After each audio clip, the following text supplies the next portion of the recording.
हर महादेव।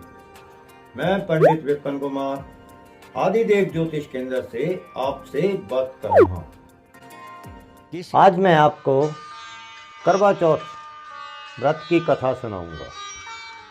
करवा चौथ व्रत कार्तिक मास की कृष्ण पक्ष को चौथी तिथि को आता है। इस व्रत को सुहागिनें अपने पति की लंबी उम्र की कामना के लिए व्रत करती हैं। व्रत वाले दिन आप सभी को और आपके परिवार को इन कामों से थोड़ा बचना चाहिए, जिससे आपको व्रत जो आप रख रही हैं उनका पूर्ण फल मिले। आपको अपने माता पिता, अपने सास ससुर और बूढ़े बुजुर्ग लोगों का अपमान नहीं करना चाहिए। आपको कोई भी सिलाई कढ़ाई का काम या कैंची प्रयोग या सुई धागे में कोई भी काम नहीं करना चाहिए। इसके प्रयोग का भी इस व्रत में रोका गया है।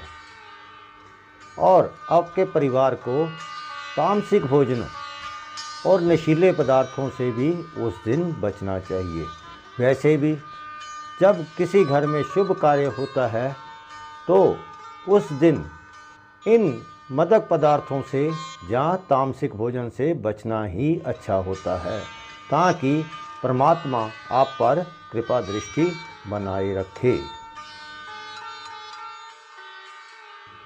कथा सुनने से पहले आपको अपने हाथ में थोड़े से चावल ले लेने हैं, जो कि आपने अर्क में भी उन चावलों का डाल के अर्क देना है। एक परिवार में 7 भाई थे और उनकी एक बहन थी।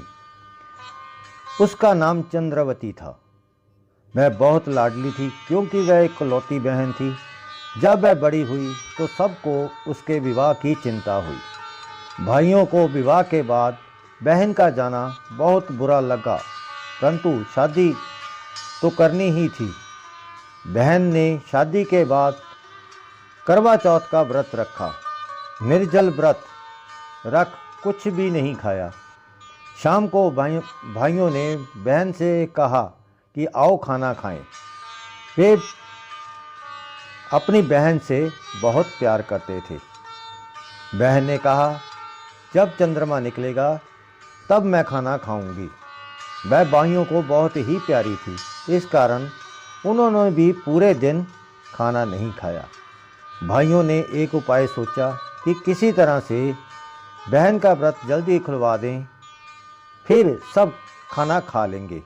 उन्होंने क्या किया कि घर के बाहर जाकर मैदान में बहुत सारी आग लगा दी और 2 भाई छलनी को पकड़कर खड़े हो गए और बहन को पुकारने लगे, जल्दी से चंद्रमा को आकर देख ले, चंद्रमा निकल आया है।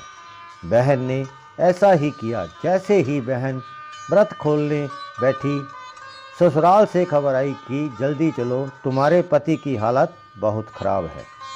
बहन ने सोचा, मैंने तो शादी के बाद कोई भी ऐसा अपराध नहीं किया जिसका पाप का दंड मुझे मिल रहा है। सारे संसार भर की स्त्रियां आज अपने सुहाग की शुभ कामना के लिए पूजा कर रही हैं, और मेरे सुहाग को क्या हुआ, क्या कारण है कि मेरे पति इतना सख्त बीमार हो गए हैं और मरने को है।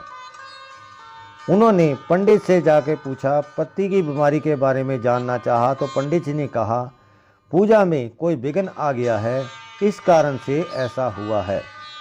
पति के ठीक होने का उपाय है कि पूरे साल कृष्ण पक्ष की चौथ का व्रत करो। उसने ऐसा ही किया।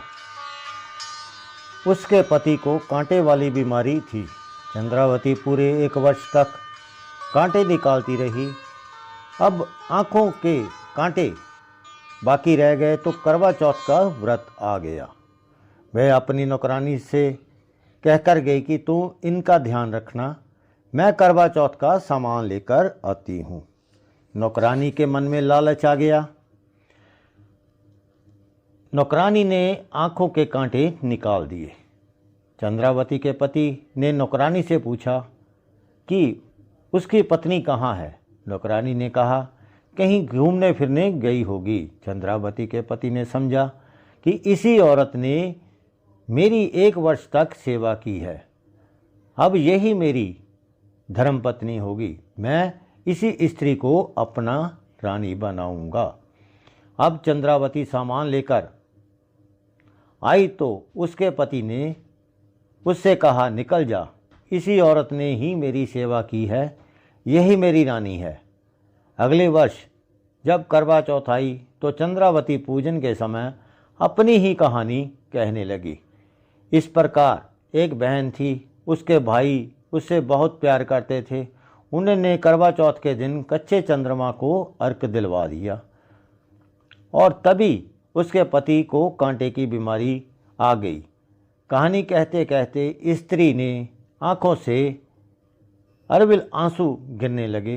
रोती हुई उसने कहानी जारी रखी और पति के बुरे व्यवहार के बावजूद उसके दीर्घ जीवन और स्वास्थ्य की कामना की।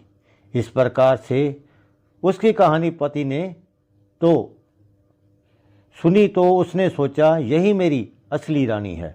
दूसरी औरत तो नौकरानी थी और उसने बाद में नौकरानी को निकाल दिया और चंद्रावती को एक बार फिर अपना लिया।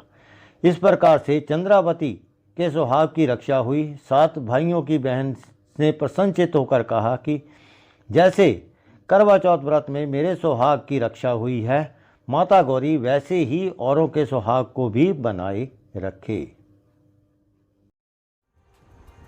आशा करता हूँ आपको मेरा वीडियो पसंद आया होगा।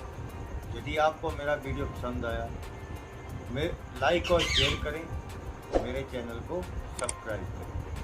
हर हर